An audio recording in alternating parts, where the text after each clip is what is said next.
So hello and welcome back to the third annual summit on peace and prosperity through trade and commerce.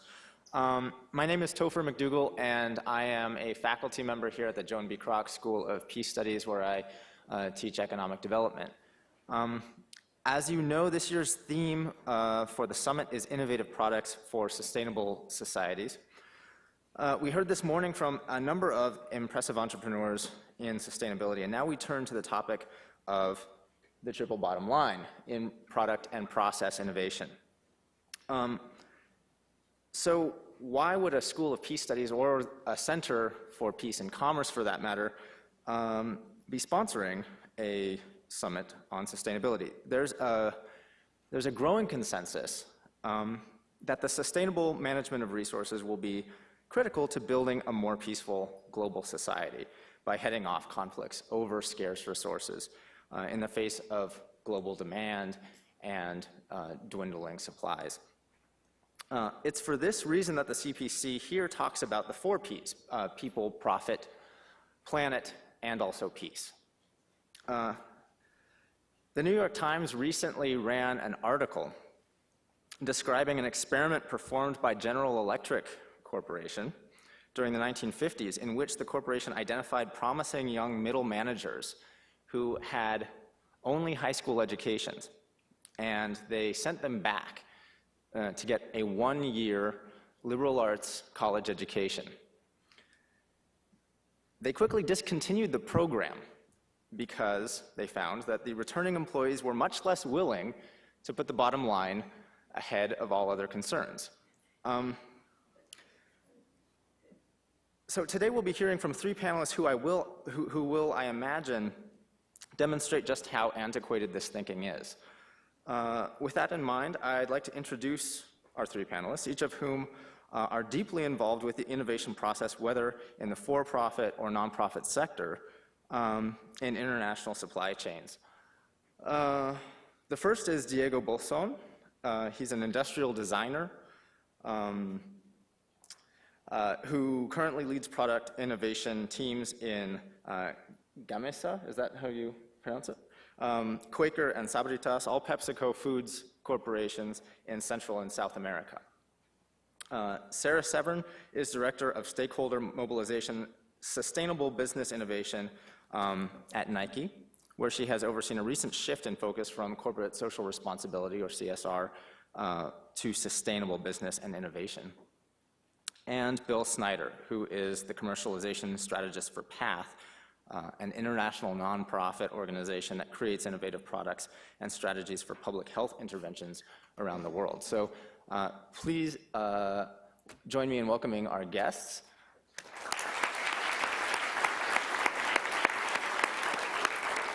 And without further ado, I'd like to introduce Diego Bolson.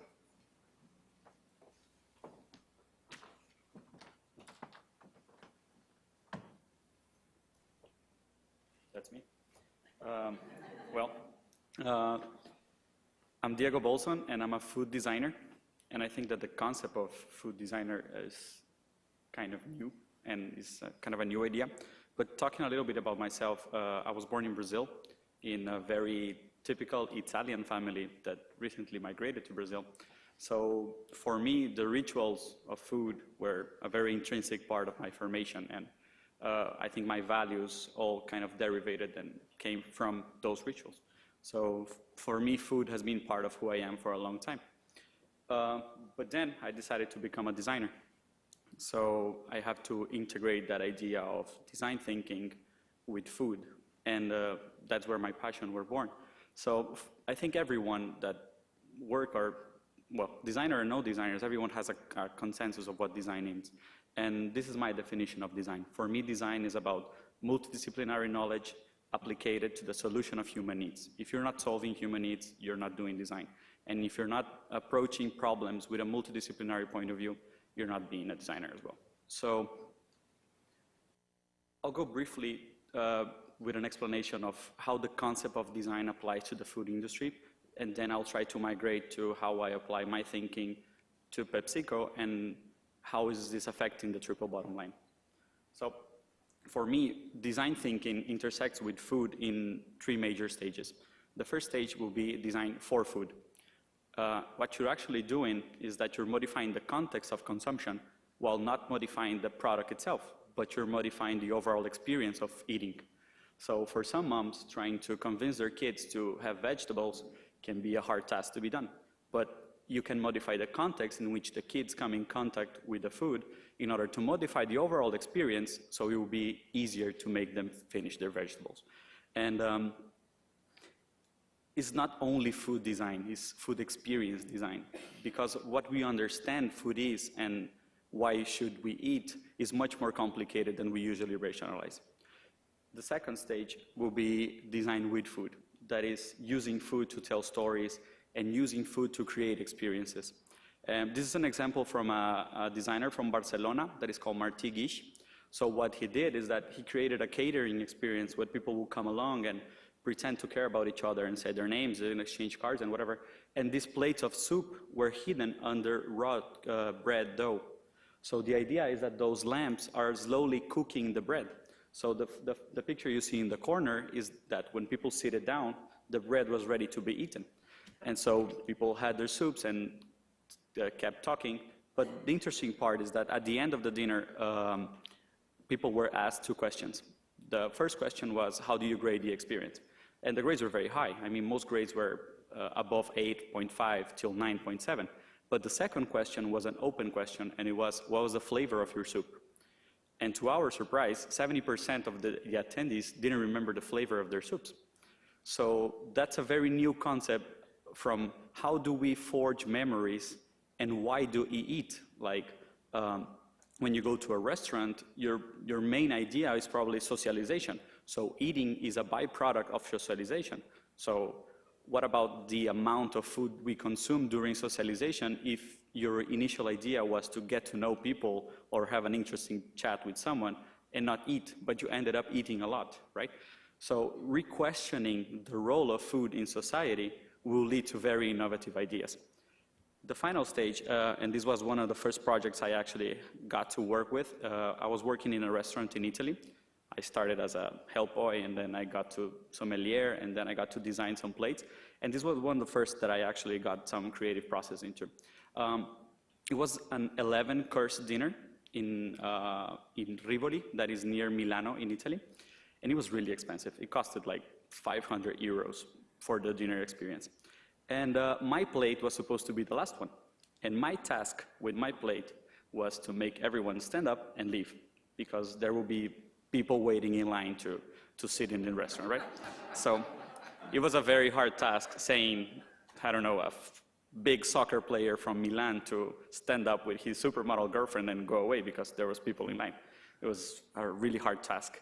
And, but it was interesting because I knew food was just part of the environment. It was not the specific experience itself. So the idea I created is that, and I was a terrible chef at that time. All I needed to know, all I knew about food at the moment was microwave cooking. So I had to be really creative in the use of materials. So what I did was I served this champagne glass with a bag full of M&Ms that was tied to a helium balloon. And then at the same time, the windows would open a bit and the volume of the music would be louder. And then they will start eating the M&Ms and drinking champagne. But the idea is that the more M&Ms they ate, the less anchor they had. So the balloon started floating. So like from osmosis, everyone noticed like people started standing up and then they were talking and they were out of there. So it kind of worked. But well, I got approached by PepsiCo a couple of years ago. After I got this specialization in food design, I mean, one of the things I can be blamed of is of being a very optimistic person. I'm big for utopias, and I really want to change the world, and I want to live this place as a better world than the one I came into.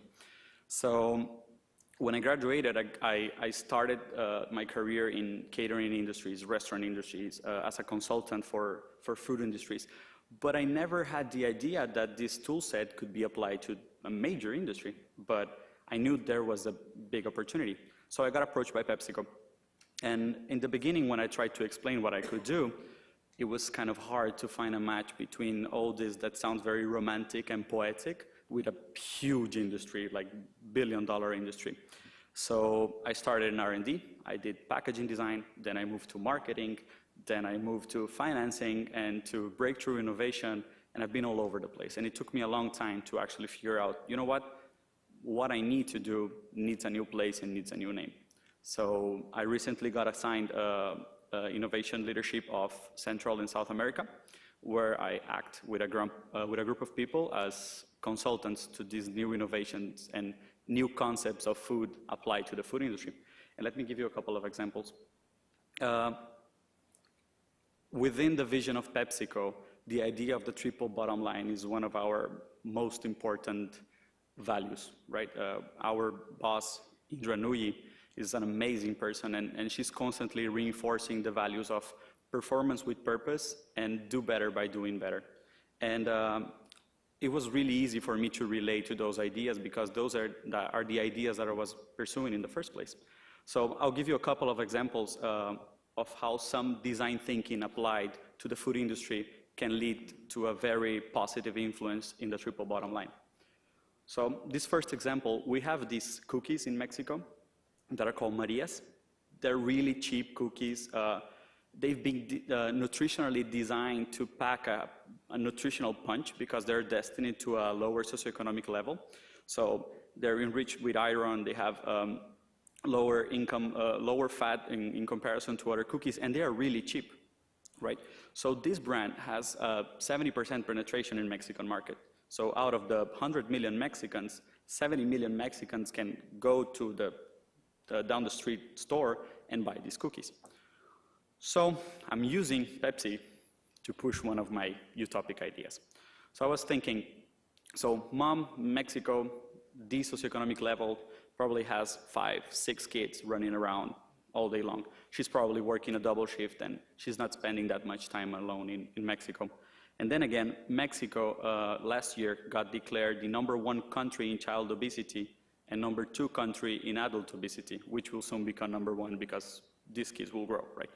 And unless we do something to change their habits, they will probably grow to be part of that obese society. So what we're doing with Marias right now is that we're using that 70% penetration as a media for communication. So we designed this pouch that is filled with marmalade or peanut butter and is designed in the shape of a pen.